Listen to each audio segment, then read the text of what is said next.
しばらくってどれくらい？あと1週間以上はかかるかと。そう、わかったわ。ありがとう。Cie-cie, bakal kesepian seminggu penuh nih, Mbak. Kesannya sih memang sangat hebat ya. Tapi biaya totalnya itu 3,7 triliun florin coy. Alamak, duit nih. Wah, udah lama banget kita nggak opening kayak gini cuy. Ya gua tahu, bentar lagi pasti ada yang komen kayak gini kan. Kok tumben gak digabung, Bang? Kok gak sejam kayak biasanya, Bang? Dan lain sebagainya. Gini, demi mengurangi spam komen gini, begini, dan semua ini, maka dari itu gua putusin untuk membuatnya jadi per episode seperti dulu lagi. Selain itu nih ya, sebenarnya metode ini juga merugikan WAM2 loh ya. Gak percaya? Sini ku kasih tahu. Ambil contoh video ini, per episode kan, itu exporting videonya cuma butuh waktu 15 menitan doang. Jauh lebih cepat dibanding WAM2 ekspor yang gabungan sama episode sebelumnya. Yang mana kalau kalian tahu nih ya, video episode 1-9 di minggu lalu butuh sekitar 2 jam hanya untuk exporting. Udahlah gitu, uploading dan pemeriksaannya jadi butuh waktu yang jauh lebih lama. Makanya 2-3 minggu ke belakang kemarin, kalian lihat WAM2 uploadnya malam terus kan? Yah karena itu guys. Jadi ya apa yang dikatakan sensei kedua gua itu bener banget. Mending upload durasi panjangnya itu pas udah tamat aja. So, mari kita stop basa-basinya. Dan jangan lupa subrek, like, dan aktifin lonceng notifikasi di bawah. Sekalian juga tolong kasih hype-nya guys, biar gua bisa semakin semangat bikin opening kayak video kali ini. Tanpa babi bu cang cincong, mari kita lanjutkan Mizu Sokusei episode ke-10.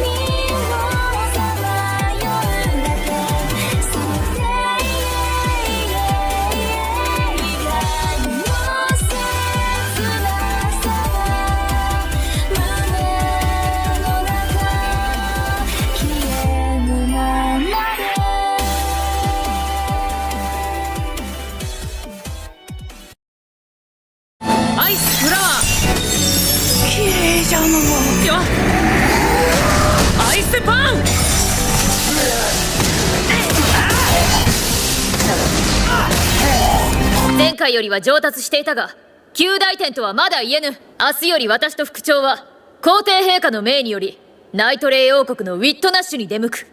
帰還予定は2ヶ月後。悪縁の魔法使いの二つ名は伊達ではありませんね。Beberapa hari kemudian waktunya Ryo berangkat ke kota Witness. Kebetulannya ketiga temannya itu juga mengambil misi pengawalan ke kota yang sama. Mengesampingkan hal itu, fokus Ryo justru tertuju ke penamaan party teman-temannya yang memakai nama Party Kamar 10. Mengetahui Ryo yang akan bersama mereka, Eto dan Amon jadi tenang dibuatnya. Di saat Ryo yang penasaran kenapa mereka akan punya 9 hari waktu luang di sana, Nils pun menjelaskan misi mereka itu bertepatan dengan festival pembukaan dermaga yang hanya diadakan tiap 5 tahun sekali. Setelah itu mereka pun akhirnya berangkat lagi dan baru tiba di sana pada sore hari.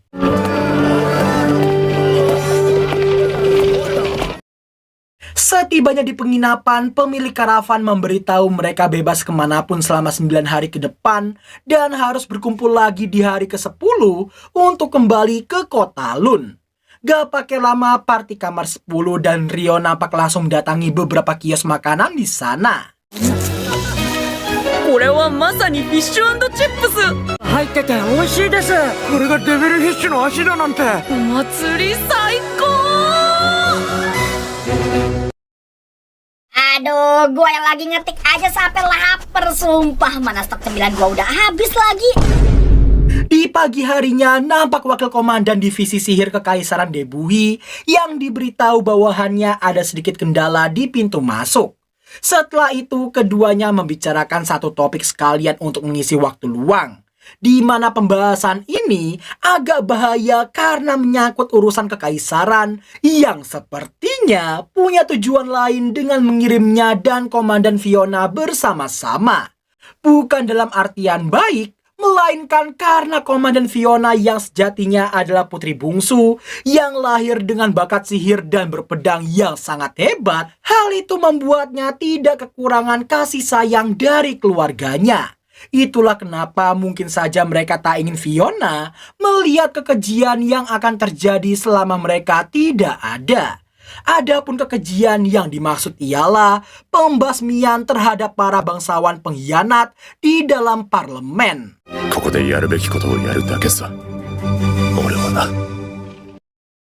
Di malam harinya, nampak pesta para bangsawan yang diselenggarakan di kediaman penguasa kota Witness. Di antara mereka, nampak pangeran kekaisaran Debuhi Konrad Stenbornem Misha yang cukup disanjung oleh beberapa bangsawan di sana. Meski tengah diterpa kesibukan, tapi sebagai seorang kakak, Konrad masih bisa memahami kondisi sang adik yang sulit menangani urusan politik dan memintanya untuk beristirahat di kamar aja. マリー疲れた。コンラード兄様が下がっていいとおっしゃってくださってよかったわ。 Asisten pribadinya, Mari, kayaknya udah terbiasa dengan tingkah Fiona. Tak seperti sang kakak tadi, Fiona lebih nyaman berada di kantornya atau di tempat latihan mereka. Dirinya pun kagum dengan sang kakak yang masih bisa mengurus para bangsawan sembari tetap memperhatikannya. Mari pun menenangkannya dengan mengingatkan bahwa Fiona memiliki bakat berpedang dan sihir yang tak tertandingi oleh siapapun. 剣と魔法が取り柄の女っていうのも面白いわね。 Singkat waktu di keesokan harinya, nampak Rio dan kawan-kawan yang mendapati Abel ada di antara para tamu. Sementara itu, Niels lebih berfokus ke Fiona yang terlihat sangat kawaii. Namun dengan gamblang Eto memintanya untuk sadar diri karena Fiona adalah putri kekaisaran Debuhi. Gak lama berselang, parti pedang merah datang dan semakin meyakinkan mereka bahwa yang duduk di atas sana tadi benar-benar si Abel. Selain membicarakan Abel yang jadi pengganti Pahuk yang baru akan datang besok, mereka juga membicarakan perisai angin yang mengelilingi kursi tamu yang berasal dari pusaka rahasia milik keluarga penguasa Witness. Meski terkesan praktis, namun faktanya efisiensinya sangat rendah sehingga jadi jarang dipakai. Kemudian mereka juga membahas soal Putri Fiona yang seorang komandan divisi sihir yang jika ada dia berarti wakilnya pun pasti juga ada di kota ini. Karena sang wakil, Oscar Ruska, adalah sosok yang dijuluki sebagai penyihir ledakan api. 曰く一撃で王国軍1000人を焼き殺した。一撃で反乱軍が立てこもる町を消滅させた。一撃でワイバーンを爆散させた。関わり合いたくない相手よね。近寄らないに越したことはないですね。 Setelah cukup banyak obrolan, mereka hanya bisa berharap agar tidak berjumpa dengan sosok Oscar Ruska selama festival. Seperginya parti pedang merah, dilalahnya apa yang mereka harapkan sesaat lalu justru datang dengan sendirinya. こちらこそすみません。副長、何ボケっとしてるんですか？行きますよ。 Beruntungnya aja mereka belum tahu bahwa sosok tadilah Oscar Ruska, sang penyihir ledakan api. Scene lalu berpindah menampilkan Oscar yang harus pasrah dijadikan pembawa barang sekaligus kompor berjalan oleh anak buahnya sendiri. Kenapa Oscar sih paling keras sampai begitu? Karena semua cemilan ini adalah orderan Fiona yang harus menunggu di kamar dengan Mari. 結構豆だよな。温めておいてくださいね。 Di saat yang sama, kebetulannya Abel juga bertemu Konrad yang membuat kita semakin mencurigai identitas Abel yang asli. Karena Konrad sempat mengatakan sesuatu yang cukup ambigu di telinga. 以前お会いしたことのある方に似ていたものですから。それはきっと他人の空似でしょう。 Gak pengen terjadi sesuatu yang tak diinginkan, pada akhirnya Konrad memilih pergi dengan dalih dia baru aja melihat penguasa daerah datang. 疲れた。みんなに見られながらお姫様前として座ってるのとか面倒よ。 Dan ya, beginilah Fiona yang asli. Terlihat berwibawa di luar, aslinya mah kayak gini. Mari sendiri seolah udah pasrah ngeliat kelakuannya itu. Gak lama berselang, Oscar dan si Udin datang membawakan semua orderan Fiona. Baik itu Oscar ataupun Fiona, keduanya punya sifat asli yang 11-12. Udin lalu mengingatkan atasannya itu soal orang yang hampir ditabraknya tadi. 俺じゃなくて相手がすげえ反応で避けたんだよ。すごい反応？魔法使いのなりをしてたけど、あれは相当やるぞ。 Waduh, niat yang gak narik perhatian, gak disangka-sangka. Di momen sepersekian detik tadi, Rio malah menarik perhatian dari sosok penyihir ledakan api ini. Setelahnya, Oscar nampak memanaskan semua makanan tadi dan berkat adegan ini juga, kita pun jadi tahu bahwa Oscar Ruska sebenarnya adalah sensei dari Fiona. Meski sudah diperingatkan berkali-kali untuk berhenti memanggilnya begitu, namun Fiona gak peduli, toh cuma ada mereka berempat di ruangan ini.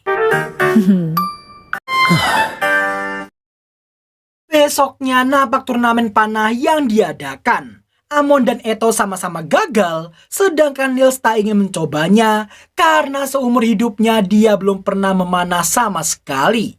Kedatangan Abel yang sambil tertawa terbahak-bahak membuat Rio mendesaknya untuk mencobanya juga.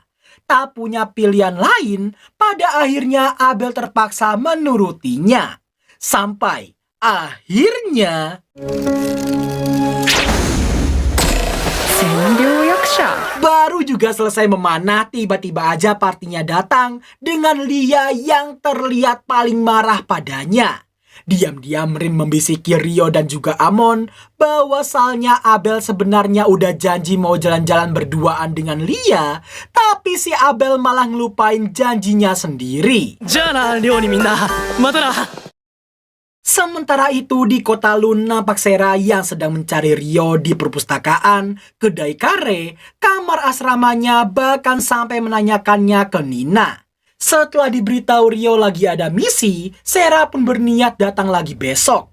Namun ketika Nina yang meluruskan bahwa Rio sedang dalam misi panjang di luar kota dan takkan kembali dalam waktu dekat, beginilah reaksi Sera saat mendengarnya. 大丈夫ですか？大丈夫。しばらくってどれくらい？あと1週間以上はかかるかと。そう、わかったわ。ありがとう。 Cie-cie, bakal kesepian seminggu penuh nih, Mbak. Jelas Nina tak bisa banyak membantu, apalagi ini kali pertamanya melihat Sera yang sampai kayak gitu. Nampak Niels dan Amon yang ikut balapan perahu, tapi malah ribut dengan Dan meski pertandingan belum dimulai sekalipun. Setelah pertandingan dimulai, Fiona sempat heran kenapa pertandingan itu dipisah antara cabang petualang dengan yang umum. Mari pun menjelaskan bahwa cabang petualang diperbolehkan menyerang perahu lain, tapi dilarang menggunakan sihir. Melihat Fiona yang sejak tadi malam terus memakan krep, Mari jadi bertanya-tanya apakah dia sangat menyukai makanan itu. Loh, pakai nanya toh mbak, orang Fiona aja sampai pengen masukin ini ke menu makanan di barak. Sayangnya Oscar langsung menentangnya karena makanan barak haruslah yang bergizi tinggi. Shisho, soko nantoka.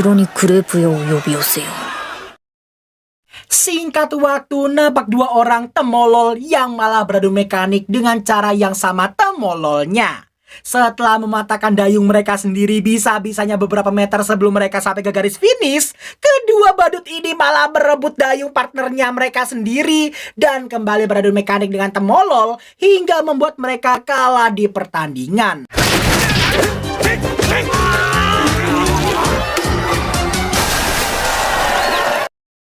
Demi menghargai mereka yang telah menghibur para penonton, tim Niels dan tim Dan diberi penghargaan khusus. Piala cuma satu, ya ribut lagi lah.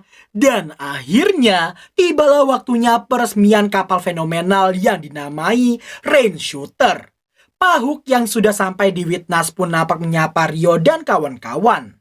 Dia yang sempat mendengar soal pembuatan kapal itu memberitahu mereka bahwa rain shooter dibangun dengan kombinasi beberapa hal, seperti alkemi yang dipakai untuk batu sihir, sihir angin untuk menggerakkannya tanpa layar, dan sihir air untuk menggerakkannya dari bawah. Kesannya sih memang sangat hebat ya, tapi biaya totalnya itu 3,7 triliun florin coy. Alamak, Seperginya dari sana, napak Rio dan kawan-kawan yang menemani Eto membeli sebuah crossbow. Sedatangnya pemilik toko, Eto menjelaskan dia membutuhkan sebuah crossbow yang bagus di jarak menengah. Merasa cocok memakainya, Eto memutuskan untuk membelinya. Hari itu festival berjalan sangat damai tanpa ada masalah sama sekali. Namun menjelang sorenya, kepergian Pahuk menjadi awalan dari segala masalah. Karena di salah satu gang, terdengar ada beberapa orang yang seperti sedang merencanakan sesuatu nanti malam. Scene lalu berpindah ke malam harinya. Nampak Abel yang lagi papasan dengan Konrad, yang kemudian mengenalkan Fiona padanya.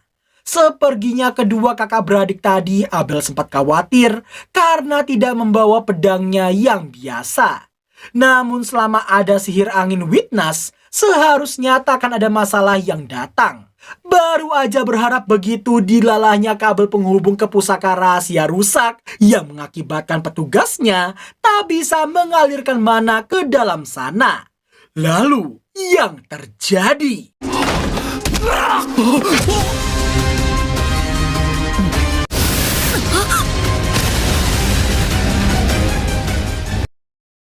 Dan berakhirlah alur cerita anime Mizusoku Kusei episode ke-10. Daripada nanti kalian banyak yang nanya, Loh bang, berarti anime lain juga gini bang? atau sejenisnya, mari gua jelasin gengs. Sejauh ini kan yang gua gabung tiap ada episode baru cuma Mizusoku Kusei sama Kaiju nomor 8. Nah, jadi cuma 2 anime ini aja yang bakal gua ubah jadi per episode. Karena udah terlanjur kan ya. Sedangkan Tougen Anki sama Gachiakuta itu tetap 2-4 episode sekali, alias 2-4 minggu sekali gengs. Terus Kauruhana mungkin 3 episode sekali, alias 3 minggu sekali. Dan Silent Witch 4 episode sekali alias 4 minggu sekali. Jadwalnya memang random karena WAM2 harus menyesuaikan jadwal in real life dengan YouTube sebagai solo player. Jadi mohon dimaklumi aja ya guys ya. Oh ya, sebelum gua tutup, kalau mulai pakai metode per episode kayak gini, mau buka SBK lagi nggak guys? Coba komen di bawah deh, gue pengen tahu. Dan buat yang gak tahu SBK, itu singkatan dari sesi bales komentar. Kalian komen aja di video apapun yang gua upload, nanti gua bales kalau memang menarik. Gitu ya? So, makasih buat yang udah nonton sampai akhir, dan sampai jumpa di episode ke-11 di minggu depan. Bye-bye!